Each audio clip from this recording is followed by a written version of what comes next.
And so to be able to empower, refugees in Australia and give them opportunity and give them hope and show them, what we can do in Australia and what we can be and how much opportunity we have. I mean, that's really special. And I think, Bike to Belong in particular, for me, sport plays a massive role in society and getting outside or inside if you're on a stationary bike and, working up a bit of a sweat and having some fun with your mates. I mean, obviously we're elite athletes and we take sport very seriously, but at the core of it, sport's all about being with your mates and having fun.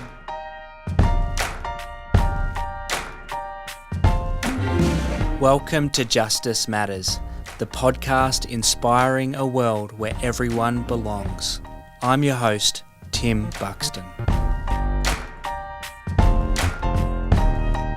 Hey there guys, you are in for a treat today. I just got done chatting with Jordan and Elise Wood. They are 2 times Olympians. In fact, they are competing at the Olympic Games in Tokyo this year. But they're also joined forces with You Belong Australia to participate in our very first Bike to Belong campaign. It's happening in World Refugee Week from June 13th to the 20th, where we're encouraging people to get on their bikes to bike 80 Ks for the 80 million displaced people in the world. As we talk about in today's episode, that's 1% of the world's population. In fact, in the last year, it's gone from an estimated 70 million to 80 million displaced people, as the world has just been reverberating and being severely impacted by COVID. There's so many displaced people today bearing the brunt of that pandemic. And I was just so inspired to see the enthusiasm and the joy that Jordan and Elise have as they talked about why they're participating in our Bike to Belong event as ambassadors and as coaches to Hakar and Banyas, who are former refugees here in Australia, to coach them as they participate. We had a great time talking not only about Olympics and what it takes to overcome challenges, but, we shared about the inspiration that refugees have, and we really sat and considered just some of those statistics that I just read out earlier and what that means and why we can use what profile, like they have a high profile as Olympic athletes, and whatever we have in our hands we can use to serve and benefit others. And so I know you're going to really enjoy sitting and hearing their stories and learning a bit about them. Again, we just got done chatting. They are a hoot. It's so much fun in the podcast studio with them. And so, we invite you in and we hope you enjoy today's episode. Jordan and Elise Wood.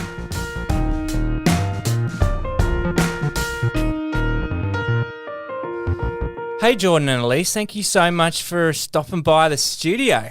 Thank you. Thanks for having us. Guys, how far away are we now from the Olympics? Last time we met, it was literally 100 days until the Olympics. And are we under 90 yet? I think we're about 80, 83, 4, something around that, the low 80s. So I know it's about 13 and a half weeks till we race now. So wow. So we race in the second week of the games. So the countdown is till the opening ceremony, but we kind of have to sit on our hands for another week after that. So, I mean, the excitement starts, in 80, however many days. So that's fine. Oh, man. That's just crazy. I can't believe it. And how are things going with your preparations? Is it smooth sailing so far? Yeah, it's been really good, especially sort of the last 4 to 6 weeks after our last regatta, and it's a lot clearer runway now and a lot more certainty around the games, and we have a bit of a plan of attack. So it's just been, way better the last sort of few months, and it's been big improvements and all through that. Yeah, I guess for us, we've got our national championships coming up in 3 weeks, I think. We're going to Adelaide for that. So that'll be our last race. That's tying in for the same time as when the World Cups are meant to be on in Europe. So we're not obviously traveling able to go, but it will still be happening. So it's going to be nice to be able to race at the same time as that happening and, kind of get our last check on where we're at and be able to tweak a few things and have enough time between then and the games. Of course. And rewind 1 year. I mean, you were supposed to be going to the Olympics last year. And, I mean, obviously we all know what happened in 2020 and we don't really need to rehash that too much. But, I mean, having that false start, having to kind of go through that, regroup, figure out what are we doing, how does it feel now this time around, you know? I think you go first. Yeah, I don't know. I think for us as a country, I think looking at where we are compared to a lot of other places in the world, we've definitely been given a really good shot because the way COVID's been handled and everything here has been a lot better to the rest of the world. So I think it hasn't impacted us as much as it has, say, Europe or those sorts of countries. So I think we're in a pretty good position, and yeah, I think we're super lucky and fortunate to have that. Yeah, I think it's weird because, you know, we're reliving moments now that we thought we'd, you know, live last year, like the year to go celebration. Yeah. You know, we've now had that twice. And so we're under 100 days to go. So that's good news. You know, we're on the home stretch. But it is different. And we know these games are going to be different. Sometimes different isn't bad. We're learning more and more about the games the closer we get about, you know, what it'll look like and how it will be different. But I think, you know, at the end of the day, we're going to the games to race and to put it all on the line. Yeah. And no matter what's happening, we're going to do that for sure and, you know, represent Australia to the best of our ability. So that doesn't change, just kind of, you know, the bits and bobs around the edges do. Yeah, look, and you're not first-time Olympians. I mean, you guys have been there before. I guess you've got that to your advantage, and that's impressive. Yeah. I mean, to have competed in an Olympic Games, and maybe now, I got you on because we've got another exciting challenge that we're going to be talking a bit about, and your involvement beyond just your own challenges and serving and empowering others. We'll get to that in just a minute, but I'd love to just talk a bit about, you know, what it was like for you last time you competed, and maybe tell our audience, you know, what you competed in, because they're probably. I still can't get my head around, is it kayaking or is it canoeing? It's very confusing. I keep reading up and the two words keep interchanging. And it just keeps messing with my head. So maybe you could introduce the audience to a bit about that. So Jordan and I are both sprint kayakers. Sprint kayaking is basically in a straight line. We race 500 metres and 1,000 metres, kind of from point A to point B in a straight line as fast as you can. Kayaking, canoeing's a little bit different to each other, but very interchangeable at the same time. Yeah. Canoeing is the traditional, you know, word for our sport. You know, way back when canoes were used to transport, you know, food and things like that down creeks. So that's where canoeing was born. But nowadays canoeing is on your knee and kayaking is on your bum. Okay. And so we're the smart ones and we're on our bum because it's a lot easier to balance. I'm very thankful I sit down, not kneel for an hour. Yeah. Wow. Yeah. Canoeing's really hard. Canoeing's really hard. We chose the easier one, that's for sure. But there's two types of kayaking as well at the Olympics. There's slalom, so they go down rapids and do spins. I've seen those ones. Yes. They're really cool, and like we're like the boring cousins. So we're the straight line. We're just all about going as fast as we can in a straight line. So But so we both competed in Rio. I competed in the double over 500 meters, and Jordan was K4 1,000. Yeah, and K2 200 as well. So I got 2 events last Olympics. So Jordan got 4th, the chocolate medal. Whoa! I mean, it's just amazing. Like really, and you were pretty chuffed too to make your final as well. Yeah. I mean, Bully and I made the final, which we were stoked about. So hopefully we can do a lot better this year. Yeah. Oh, it's incredible just to be an Olympian. I think is a lot of hard work and overcome a lot of challenges and setbacks. So to be able to make it twice, to be able to get there, and world champs as well. I mean, that's pretty impressive. So you've got big hopes going into this year. You've got some goals. What are your ambitions going in? It's hard to tell because we don't know what the rest of the world's doing. We haven't raced internationally since 2019. So to know where you are in a world ranking sense, I mean, no one knows. And so, you know, we definitely have big goals though. Like, you know, I know we both want to be on the podium and I think that is quite possible for sure. There's so many different factors playing into this games, but, you know, we know what times we're doing and we know we're hitting what we need to hit. So the good thing about kayaking is you know more or less what the times people are going to do, and they haven't really changed over the last sort of like 5 to 10 years even, they're always similar times. So if you can train and hit those, you generally know if you're on the money or not, it's always a good thing. Yeah. Oh man, just to know you've got a chance of having a crack. Yeah. Anyone's got a chance. Yeah, we always say it's like if you make the final, Steve Bradbury, come on, that's it. he's the ultimate example. You always, once you make the final, it's really whoever turns up on the day. And Do the lanes make a difference? Because people they tend can to think, especially if it's like a crosswind, you can be protected on one side of the course, or that's it really. But you don't get to choose your lane if you just automatically get put in. Yeah, so like in the those fastest lanes. kind of qualifiers go in the middle and then you make your way out. But everyone's so close normally with qualifications that, the winner can come from any lane. And sometimes conditions play into it. We're racing in the morning, so hopefully, wind typically comes up later in the afternoon. So hopefully it's a pretty fair competition, but we're an outdoor sport and anything can happen, so who knows? Yeah, and okay, I've got to say this: you're a husband and wife team. Now, you're not obviously in the same boat. You're competing in separate teams and events.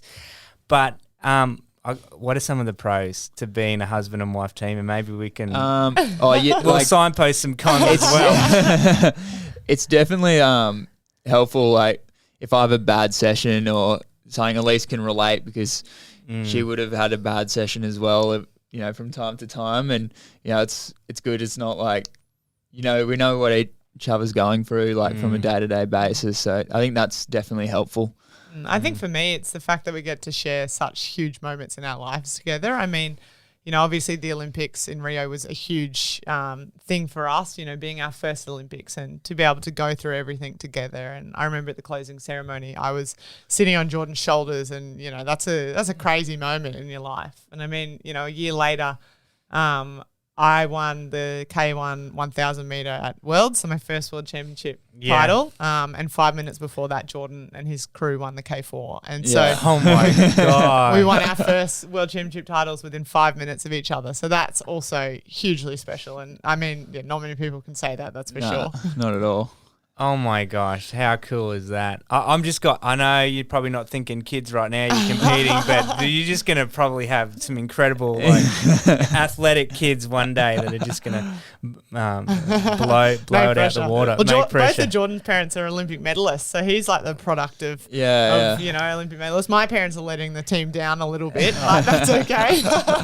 They'll get the good looks from your side, don't worry. Yeah. Because I did see a photo of you.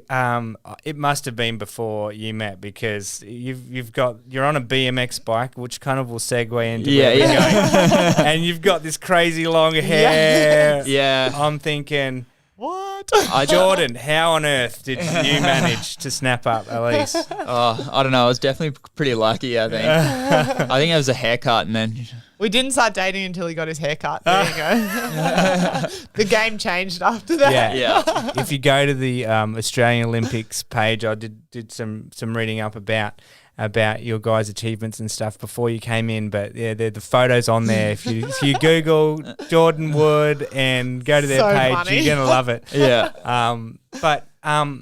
But you kind of took to kayaking a little bit later. It seemed to indicate, even though you had it kind of in your blood. And I don't know, like it's because especially like both my parents were always in kayaking, so I was always in and around the sport. And from a young age, I definitely always could paddle and did paddle.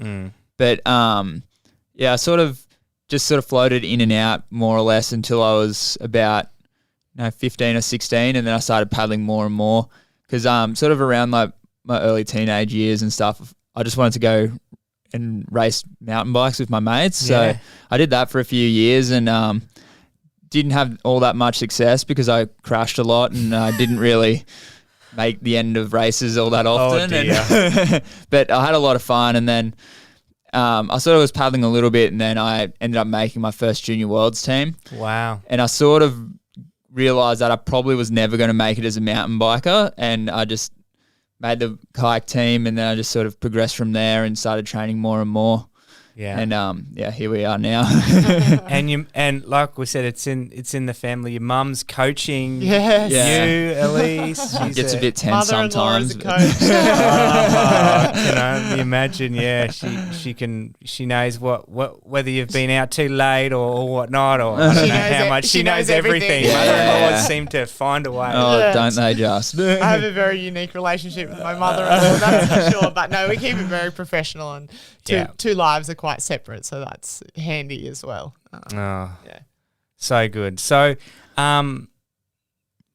we almost got you back on the bike, but because you're prepping for the games, we make sure that you don't have any more crashes. Yeah, that's probably a wise idea. Yeah, you kind of broke your collarbone last year. Yeah, didn't so you? last year, after the Olympics was cancelled, it was like straight away I was like, oh, it's great. I got 3 months off. I'm just going to go ride my mountain bike every day. And yeah, one thing led to another, and I just started like doing bigger and bigger jumps. And then I just came off one day and landed on my shoulder and broke my collarbone and The bike Yeah. hasn't been touched smashed my since. foot. Yeah. Yeah, the bike stayed in the shed. So I'm sure everyone is happy to. We're happy to hear that. Just get you.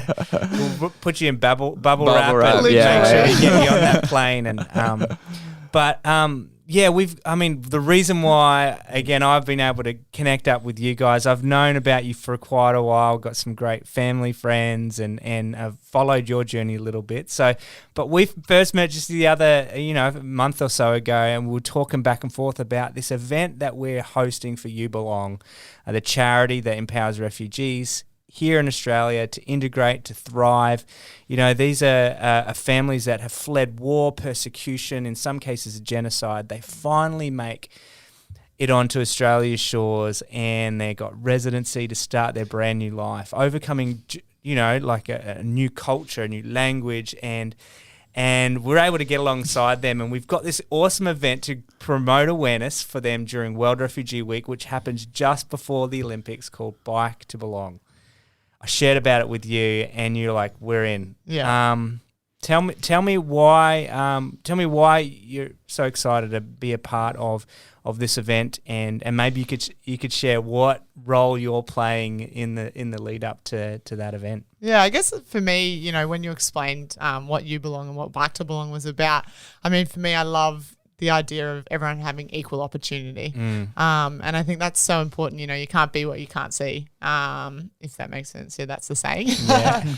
And I think that's so important today and every day. And so to be able to empower, refugees in Australia and give them opportunity and give them hope and show them, what we can do in Australia and what we can be and how much opportunity we have. I mean, that's really special. And I think, Bike to Belong in particular, for me, sport plays a massive role in society, Yeah. and getting outside or inside if you're on a stationary bike, and working up a bit of a sweat and having some fun with your mates. I mean, obviously we're elite athletes and we take sport very seriously, but at the core of it, sport's all about being with your mates and having fun, and that's a huge thing. And so Yeah. marrying up You Belong and Bike to Belong, it kind of brings those two really great things together. And so, I mean, Jordan and I are super stoked to be involved. We're teaming up. Our team's called Toowoomba to Tokyo. We're teaming up with 2 refugees who are now in Australia, obviously, and they live in Toowoomba, Haka and Banyas. And so that's the Yeah. Toowoomba, and then to Tokyo. We're obviously going to the Tokyo Olympics, so haha. Love that name. And we're going to be helping them out with getting on the bikes and completing their goal. And, just mentoring them a little bit along the way as well. So, Yeah.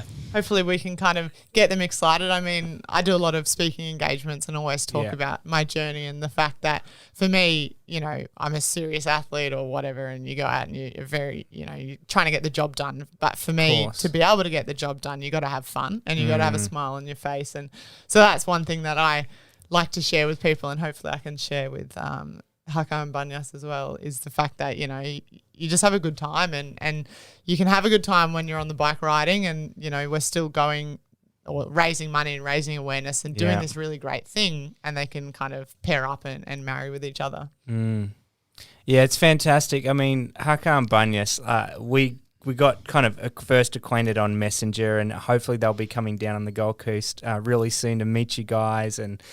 And just, you know, these are two young people. One Banyas is in her 12th grade at high school, and she's had to kind of start at square one, just learning English, but has graduated so that she can now do her like maths and science classes, overcoming these challenges. And she's got a younger brother also in high school. That's so impressive because she's only been here for a little bit over a year. So, yeah, I know. I definitely know. I would really struggle to learn a whole new language within a year. So Jordan speaks a little bit of Dutch.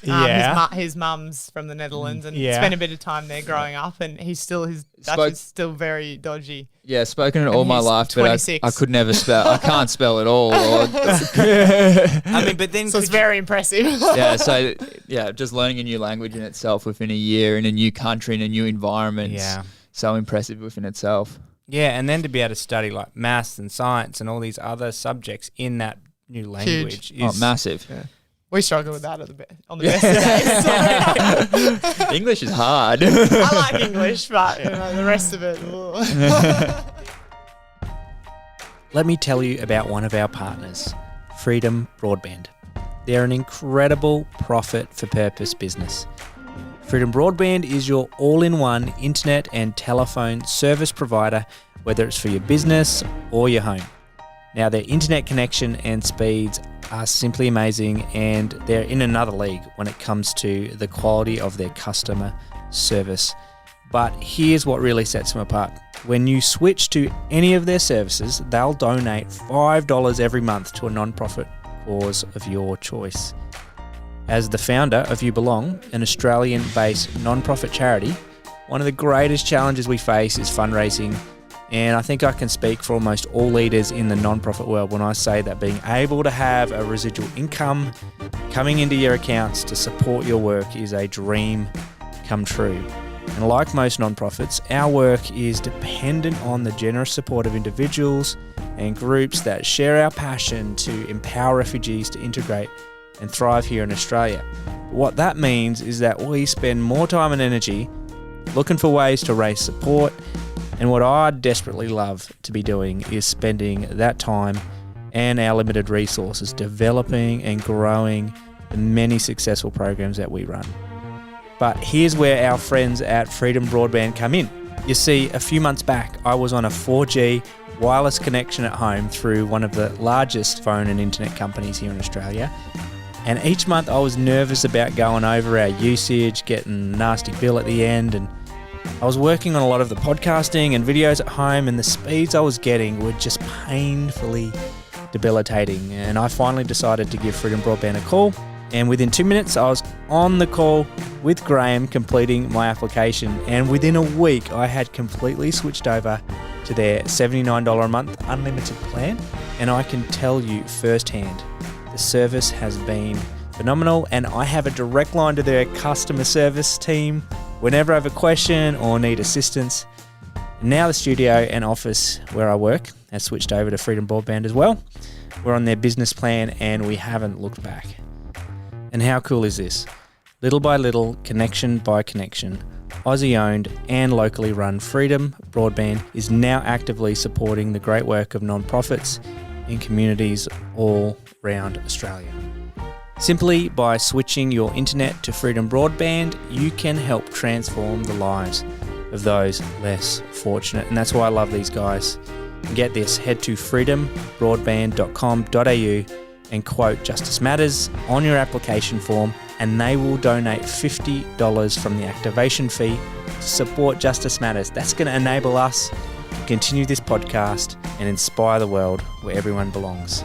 That's freedombroadband.com.au. Say goodbye to expensive, mediocre internet with poor customer service, and hello to top-notch internet service and the good feeling of knowing you're supporting a great cause.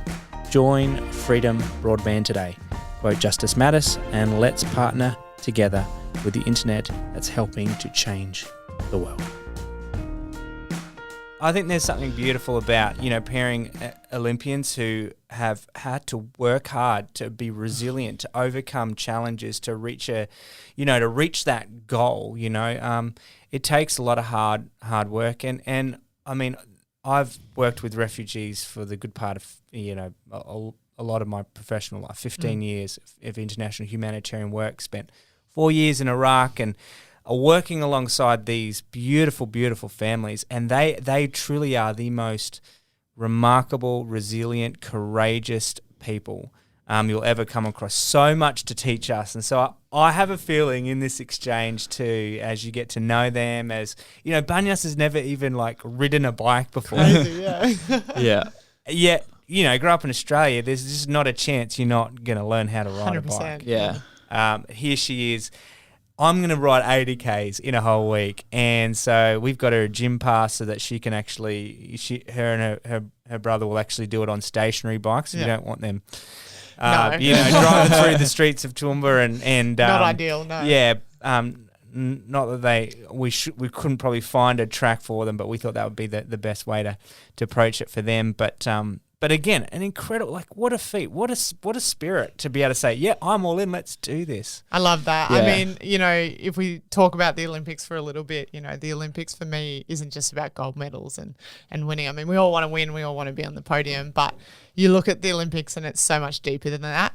The stories that come out of that. I mean, there's the Olympic refugee team that I spoke to you about a little bit, and you've got so many stories that come through, like Eric the Eel and Eddie the Eagle and things like that. That they're just having a go and they're loving it and they're having a good time and they're happy to just throw it all in and give it a crack. And that's what this is about. For Haka and Banyas, it's just jumping on and they're doing it for a good cause and they want to do it. And so they'll definitely achieve it because, when you put your mind to something, of course you can. And we see that so often with different stories that, the media or whatever looks for these triumphs and gold medals and whatever, but actually the good stories come from much deeper and beneath that. And they're the ones, when I'm watching different stories from the games or from different things happening around the world, those are the stories that really inspire you and the ones that actually kind of get you up in the morning. Yeah, totally. Now, to think that, I'd love to just read, and for those listening, we haven't kind of talked a lot about refugees and immigrants on this podcast. We have talked about a lot of other issues and human trafficking, but I just thought I'd just read some of these statistics just to let them sink in a bit for us, right? So 1% of the world now are displaced from their home forcibly. To put that into kind of figures, that's 3 times the population of Australia have had to flee their home and they're just living either in a tent in a neighbouring country. They might be internally displaced, but completely, in a place where they are not welcome. Only I think 15% make it to countries like Australia. The rest are in countries that are facing acute food shortages and malnutrition, or just overwhelmed themselves and unable to care for them.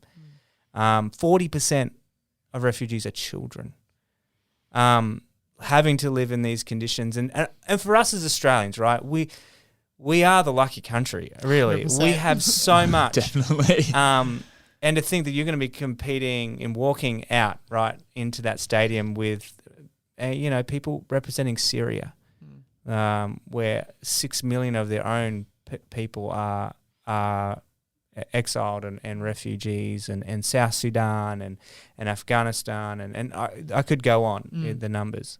How does that make you feel? Sorry to bring such a somber mood, but how does that make you feel? I mean, first of all, it makes you feel lucky and proud to be Australian. I mean, we are so lucky here and we're so sheltered.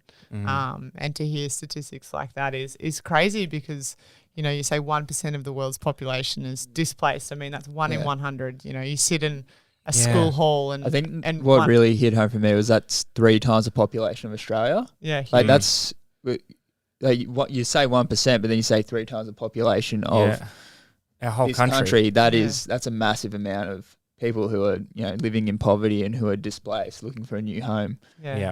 That's crazy. That's massive. Particularly because, and I touched on it before, I mean, we're brought up to believe and be given, relatively equal opportunity. I Yeah. mean, you know, there's obviously issues within our own country as well, but still, we're all Comparatively speaking. yeah, we got it good. we're hugely, you know, blessed to be given opportunities that we're given, and it's just it makes me feel sick that other people aren't, and you know, we do take so much for granted here, and there's just so much going wrong with the world beyond kind of our shores, and I guess particularly at the moment with COVID and everything that's happening, you know, countries are under more pressure, and you know, there's lots more things happening as well in terms of health. So crazy, wild. Yeah.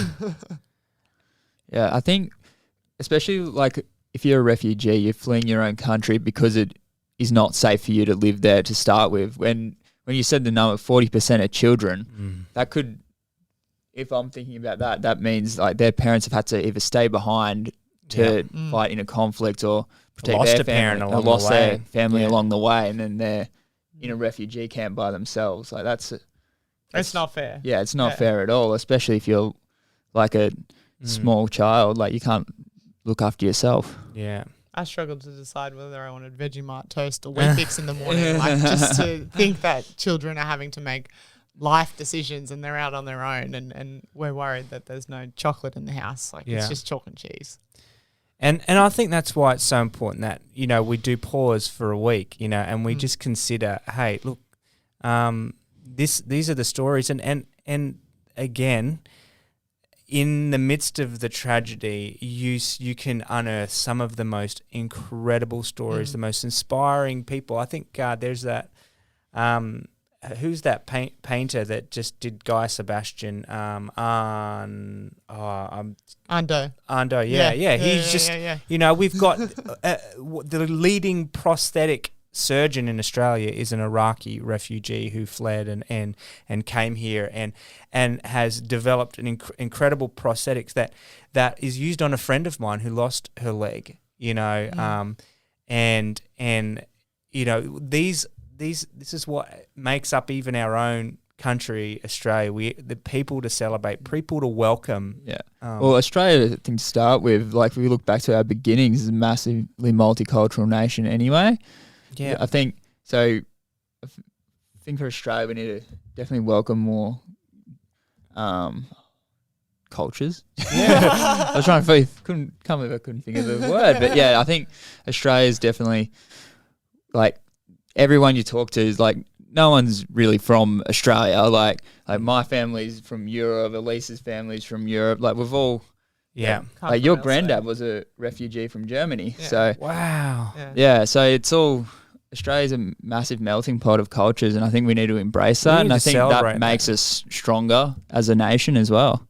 And I think too of when we consider our Indigenous brothers and they do this welcome to country ceremony, and even in the tragic past of even our beginnings, they have extended a hand of welcome to country, welcome to this land. This is a land where where everyone belongs. Isn't that like to understand that in our heritage that we are a country that has come together and forged with all our differences? And I think you're so right, Jordan. We've got to, I think, regain that a bit more. And I think I appeal to the good in all of us. We all want that. We all see that. And I think it's weeks like World Refugee Week that remind us once again as we tell these great stories, as you ride as you coach and train alongside some of our newest neighbours, our newest refugees, you're cheering them on and saying, isn't this a beautiful picture of what Australia is? You know? Yeah, 100%. Yeah, I love that.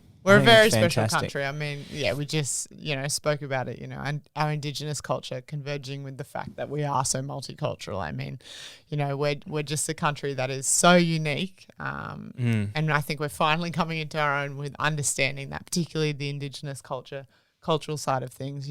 I'm only just starting to really learn about that and understand it and appreciate it as well. Because we weren't educated on that in school, and which is ridiculous. I'm 28 and I don't know a lot about it. And we're only just now, like we've been in the last few months, kind of involving ourselves more in our local community and learning about that, and it's so eye opening. And I think, this is the type of thing that needs to be learnt in school, and same with learning about refugees and learning about the world we live in. I think in school, like we definitely don't learn about, definitely not our own culture to start with enough, and you don't really learn about much that goes on in the world Currently. yeah. Which is I think it's a pretty big flaw. I think if that was taught more in schools, people will have a greater understanding on different cultures and the way like the world is as well, and just be a bit more accepting in general. I think would be a massive step forward, a bit more education around it. As I get older, you know, I feel even more naive to things like this, and you know, we talk about our indigenous culture, and you want to learn more, and I just feel like I'm so behind the 8 ball, is that the word?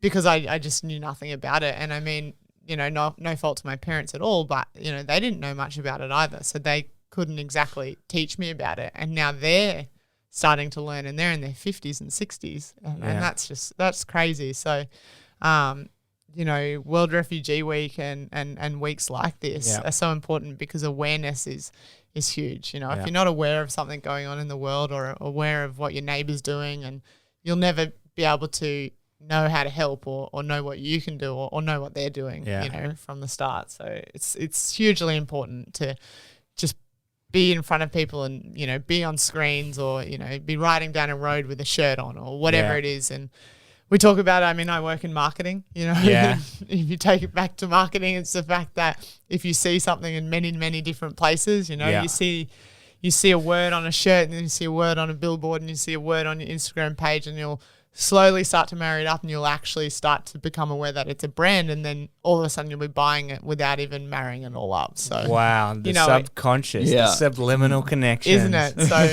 you know, weeks like this, awareness weeks, they're just so important. They are. I think you hit it so well. We've got so much to learn. I think it's if I could put a little plug in for our latest podcast that You Belong started is called Who Is My Neighbour?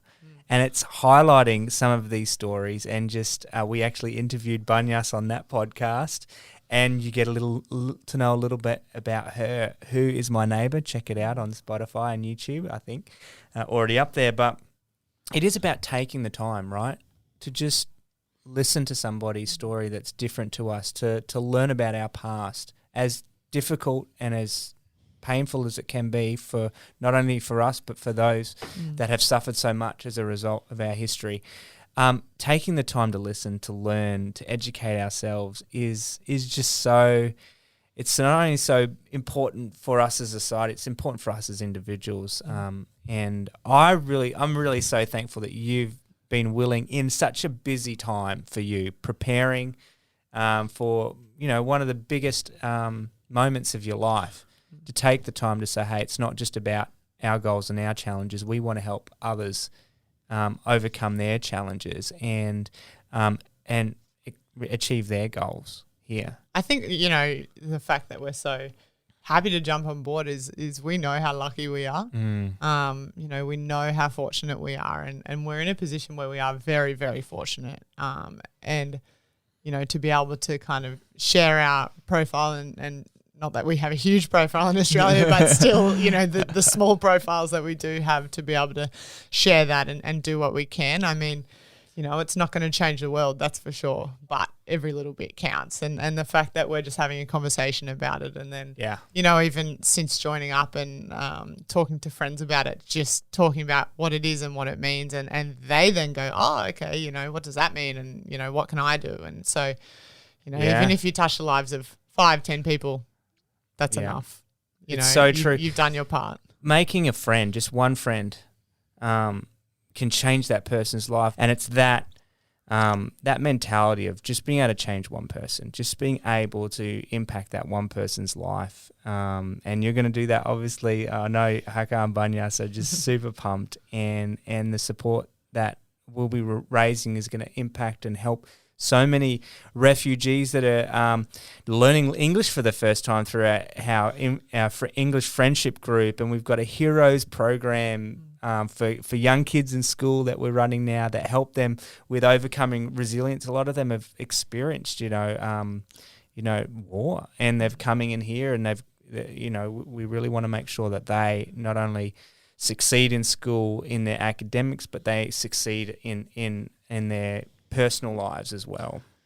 And I mean, you know, what you guys are doing, you know, you're creating groups and Yeah. friendship circles almost. And we know also well that in sport you need to surround yourselves with the right group of people, and we know how much that can make a difference to not only obviously, you know, the effort we put in on the water and what we can produce, but also just your mental health and you know, just your happiness around the sport and around, you know, your everyday life can have a huge impact. And again, we see that come out in results, and so we have like a tangible thing that we go, oh, I'm happy off water, I'm paddling well on water. And you know what you guys are doing, you know, with these people is so amazing, because that can make a massive difference to their life as a whole, not just in the fact that they're learning English or, you know, the fact that you're teaching them different things. It can have a roll-on effect, I guess, to many different aspects of their lives. Yeah. Yeah, for sure. I think it's creates a bit of community as well. And I think if you have a good little community, it's, you know, easier to sort of thrive as well. And, you know, you learn from other people as well. And, you know, it's just I think it's a really good thing. Yeah. That you hit the nail on the head. That's what, I mean, it's, if you're plugged in to the community, you're going to access all the resources that social community has. And we find that those that are part make friends and get plugged in really quick.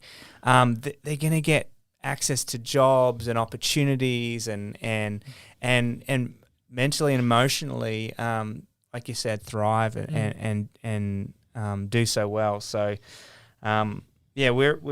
you've got your own little group here, and well, I look forward to seeing how they go. Now, do you have any tips? I was just watching the news the other night with my daughter, and she's in grade 5, and it was talking about the Brisbane Olympics potentially coming. You know, we've got a bid for for Brisbane, right? And I'm sure that'll take over the Gold Coast and Sunshine Coast and this whole region. We had the Commonwealth Games a couple of years back, but this would be huge, right? And I'm like, Eliana, you'll be like 18 years or 20 years of age. I mean, perfect.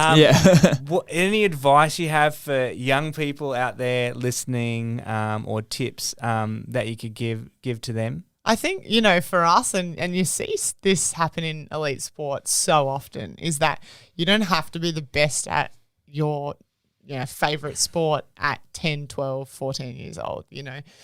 Most of us weren't, you know. A lot of us didn't start paddling a kayak until 15, 16 years old. And so don't think, and I went through primary school thinking this, that, you know, I was scrambling trying to find a sport. I mean, I went to the Sydney Olympics when I was 8 with my mum, and I knew I wanted to be an Olympian after that, and then tried every sport known to mankind, and nothing ever stuck with me because I wasn't a good runner. I couldn't catch balls. I don't have much hand-eye coordination.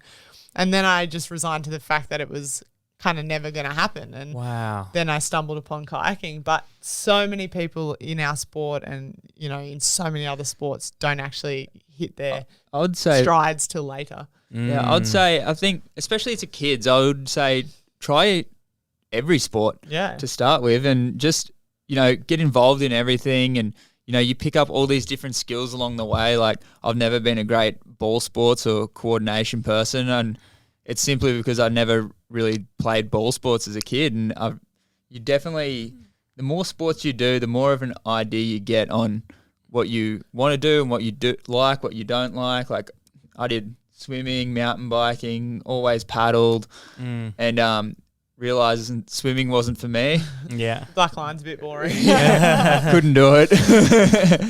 Mountain biking was a bit too dangerous, and then I settled on kayaking. And I think the biggest thing is that, you know, you need to have fun with it. And if you're going to be an Olympian, or you're going to be really good at anything, whether that's, you know, music or your chosen career path or whatever it may be, you know, in your working life, it's that you're not going to be good at it if you dread going there every day. And I think you see that a lot with a lot of kids coming through, is that maybe their parents are pushing them a little bit hard and they're trying to live up to expectation, and they're not enjoying it. They're just going through the motions, doing what they have to do, I guess, and trying to please people. But you come unstuck when you're a bit older with that, because you do need to enjoy going every day. It's like work, you know, even if you love a certain job, some parts of the job aren't great.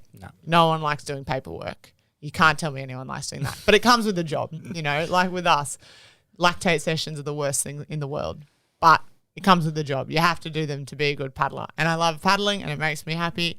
So I go every day and I'm surrounded by my epic teammates and, you know, Jordan and things like this. So as long as you're enjoying something, it doesn't, you know, that's going to trump everything else. And I mean, the biggest thing as well is enjoyment. And I mean, we've learnt this a lot through COVID is that even if you can't kind of achieve your end goal, I mean, for a while there, we thought the Olympics were going to be cancelled.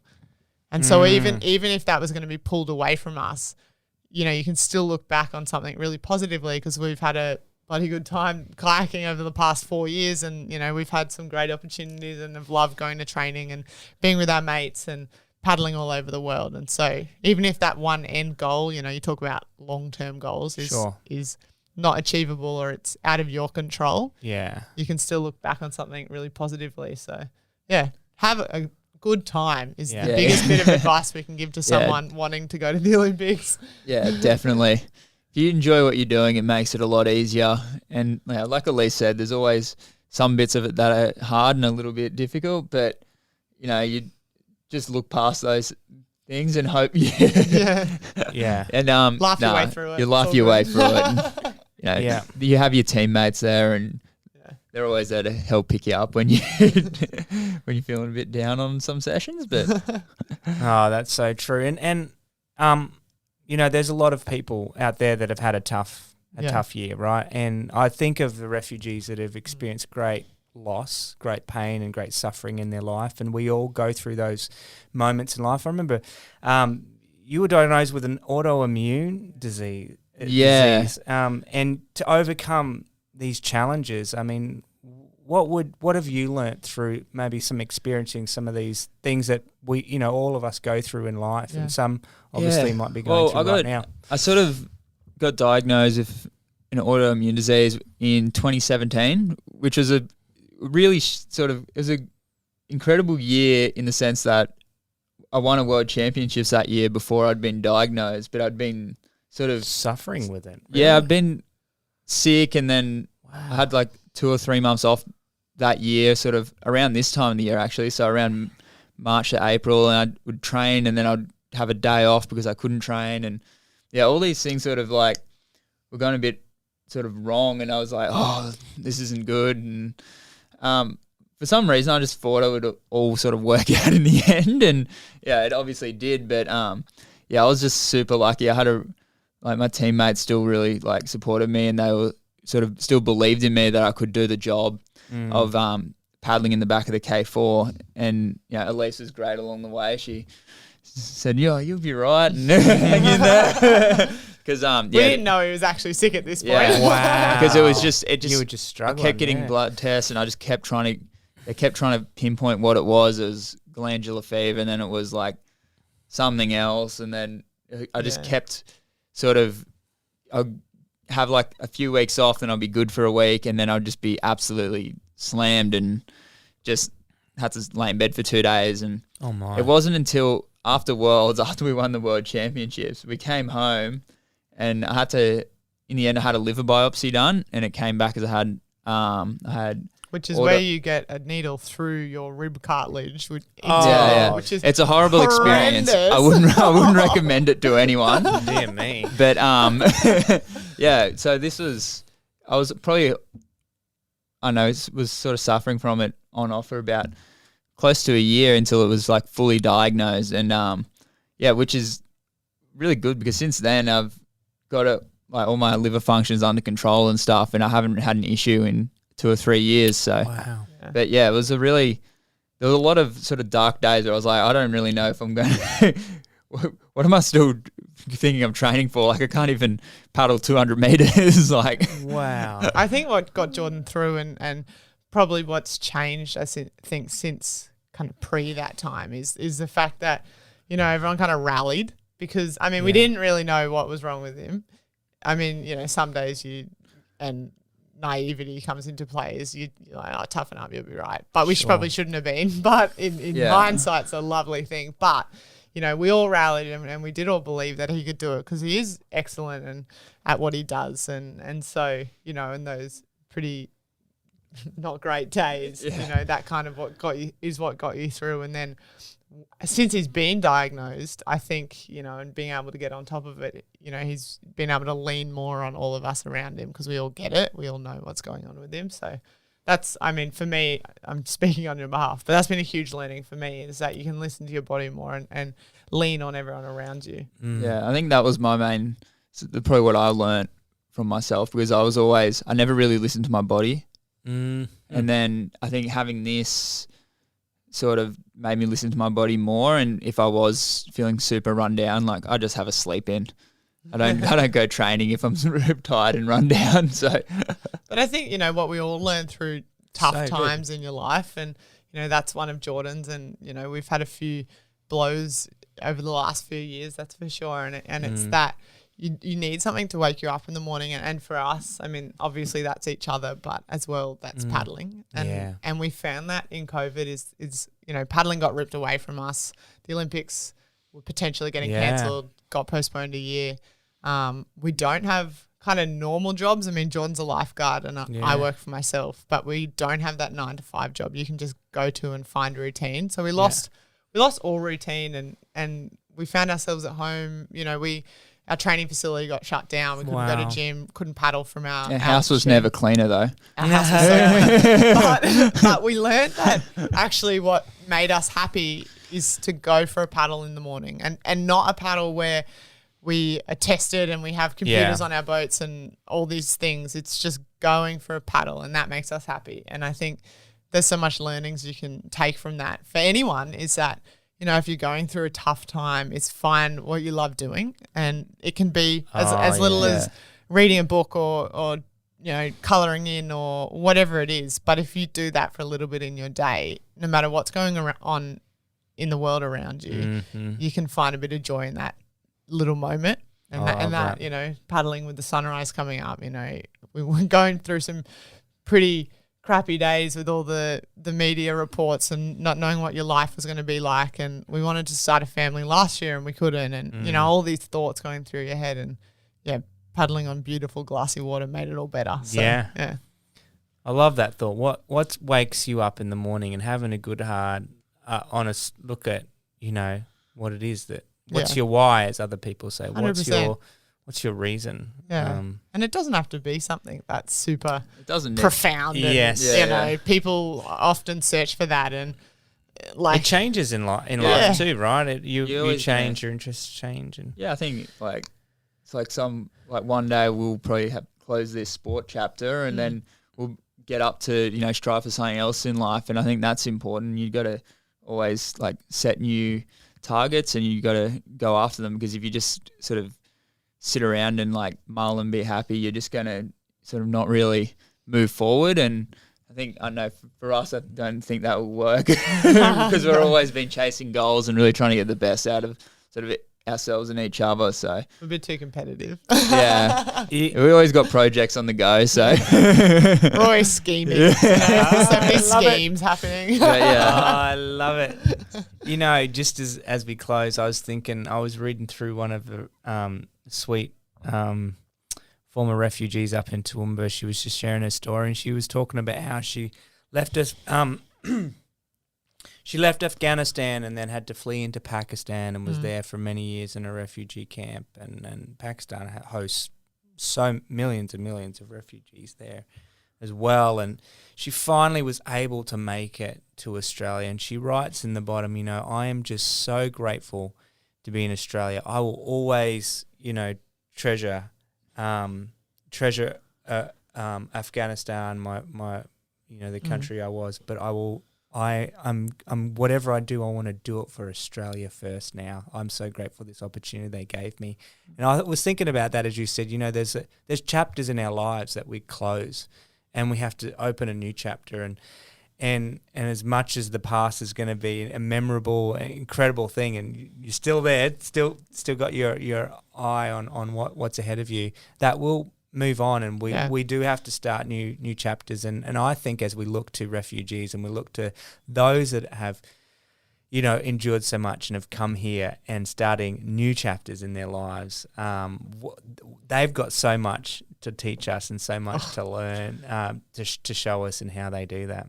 Yeah. Oh, 100% agree with that. I think we could yeah, definitely learn a lot from a lot of refugees, and hearing their stories as well is super eye-opening, seeing their backgrounds, where they came from and why they seek asylum. Seek asylum in Australia. I think they're really important lessons that I think more and more Australians need to hear.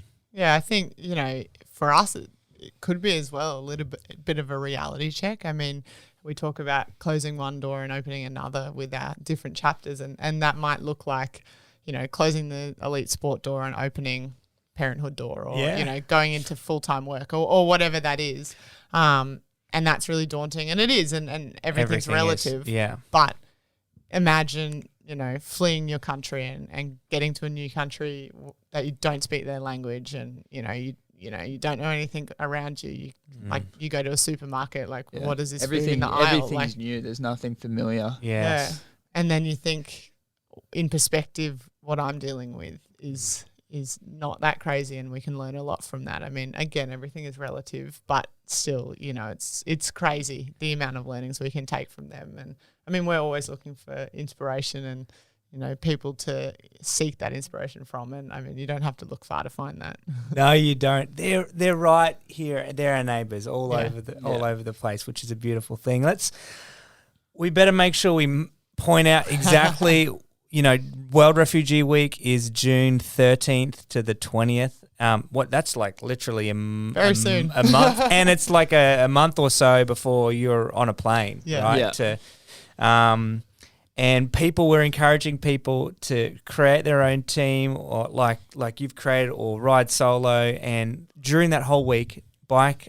We're giving them a target of 80 kilometres. Now, if you're a little kid, and you just want to ride 8Ks, you can choose a smaller option. Or if you're part of a gun cycling team, you can customize that and ride 800. I don't care.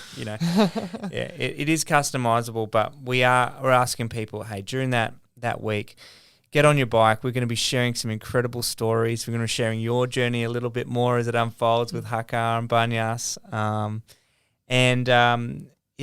It's everything that people need to know about. It's at the website biketobelong.com. Have I missed anything else out about the event? Well, I think it's just the idea that, every little bit counts. Yeah. And again, you say you can ride 8Ks or 800Ks. It's whatever you want, whatever type of bike you want. It doesn't matter. Whatever type of bike. There's no rules. I mean, I've spoken to my dad about a mountain bike, but, you were talking the other day about a motorbike. So, if you like your Sunday motorbike strolls, we do have happy days. A group up in Toowoomba that are going to do on the final day, which is World Refugee Day, June 20th, when we finish up. They're going to do an 80K motorbike ride with their whole crew, which is pretty awesome as well. That's great. And I guess, and you'd know more about this than I do, but every dollar counts. Yeah. Every dollar 100%. always counts. And so you don't have to go out and raise thousands and thousands of dollars, because every little bit, makes it. It does make a massive difference. And we've got some friends over in Iraq and Uganda that do work on the front lines in refugee, providing trauma care, counselling and support to refugees. So some of the proceeds will also be going directly to those that are still in very difficult circumstances and haven't had the opportunity to come to Australia. So everything's going to go and make an impact around the world. And it's a global event. So if you're tuning in from Germany or Australia listening to the podcast, we do have a few international listeners. It's virtual. You just do it on your own time. You can sign up wherever you are and participate. We've got the Empire Tri Club in New York joining with us. We've got friends in Helsinki, Finland, people from all over the world. It's summer for them and it's winter for us, so it's probably the perfect kind of riding on the bike too. Winter in Australia is debatable. Yeah. Not quite. It's like, a winter's day is a summer's day in Finland, I'd say. Yeah. Probably, exactly. So, I think we've covered it all. Thank you so much, guys, for chatting, for getting to know you that little bit more and hear your journey. We're cheering you on. We're so excited. 80-something days to go, and We'll be on our TVs cheering you on. Just so thrilled that you guys are representing our country and I think representing, using your profile to help and serve others in that process. It means a lot to us, me, and the work of You Belong. So thanks a lot, guys. Thanks for having us. Thanks for having us.